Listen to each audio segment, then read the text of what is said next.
Keynes died in 1946. I have always regarded it as a tragedy that he did not live another decade.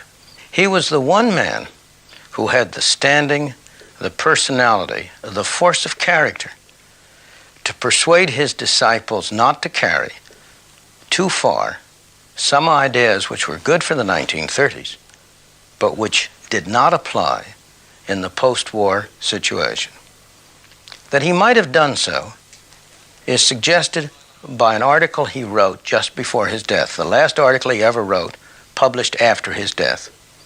In that article, he expressed strong reservations about the lengths to which some of his disciples had been carrying his ideas. If he had been able, if he had lived another decade, the post-war inflationary explosion might have been avoided.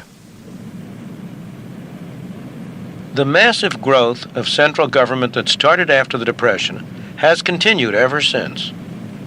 If anything, it has even speeded up in recent years.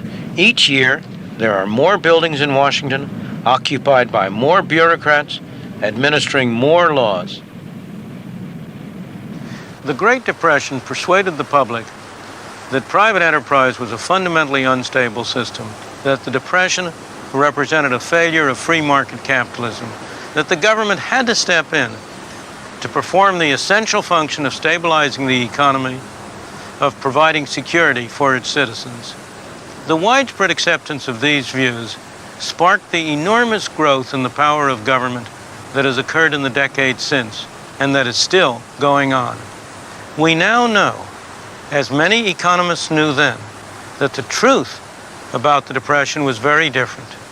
The Depression was produced, or at the very least, made far worse by perverse monetary policies followed by the U.S. authorities.